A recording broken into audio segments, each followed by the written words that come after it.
Hey, how about some food for thought? I'm very curious to see other people's takeaways on this idea um, about how when we have needs that are not being fulfilled, how our brains will come up with ways to make sure that we're fulfilling them, whether or not they're actually productive, helpful, healthy, constructive, such as a lot of the times I will eat when I'm anxious.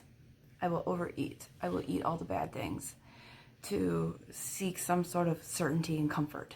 That's something that I'm working through, because once we understand the why, we can unravel backwards and be able to reconstruct to try to help our brains find healthier modes of coping and actions that we take.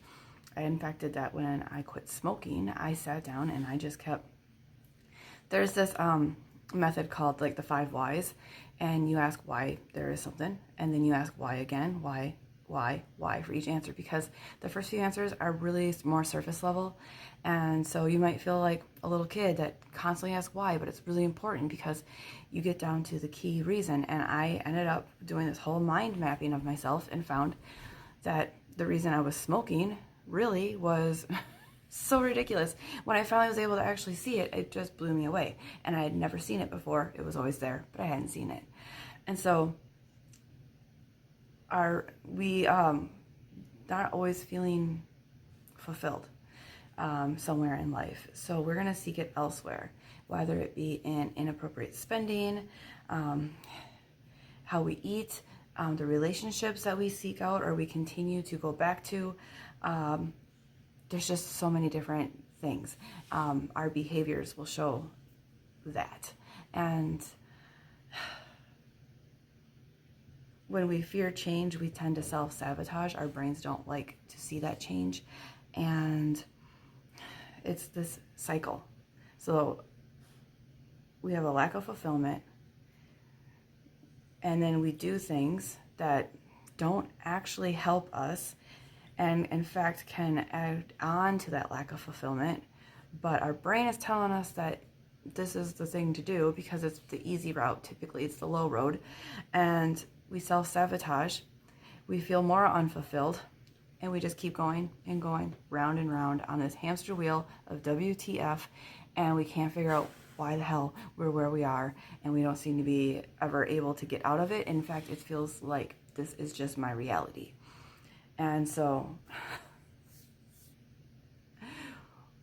what is up with that, huh? Like, how do we seek out these things? How do we see that we're not in flow with our true selves? And this has all been stuff that like I've been seeing and noticing, but like maybe not fully acknowledging until a couple weekends ago. I went to this amazing celebration for my women's business networking group, and they were actually talking about money. Well, one of the coaches was talking about money flow, and a lot of the things she was saying, all the puzzle pieces are falling together all around me in every aspect of life, because really everything is interrelated when you can make an analogy from one thing to the other. And I was like, holy crap, yep, I definitely am trying to fill my needs that I feel are not being met in other ways. And there's so many different avenues that we go through. We do avoidance, we distract ourselves, we over hyper focus on things. There's a variety of ways that we handle these things, and there is not like where we only do the one thing. We can get really creative. Our brains love to multitask these things and lay layers on them so that it becomes so intricate and complicated that we really don't see any way out of it, and it really just feels like that is life. And the first ingredient for figuring out that this is going on is to actually be able to sit down and be quiet with ourselves and just sit down and ask those tough questions and be honest and seek what else is possible, because we may be doing something that's very self-sabotaging. Like, we know cigarettes are bad for you, yet I was still smoking. obviously that's meeting some kind of need. What need am I not meeting and I'm avoiding, and I'm instead taking a sidestep down this alley with cigarettes to appease it, when really it's not appeasing it, it's actually aggravating it. It's just like a scouring pad on a freaking scab, you know? So, ew, that's disgusting. But like, why do I keep going back to being friends with this person or in a relationship with this person when they've proven over and over again that they're just going to burn me? Like, there's some sort of need that's being met there.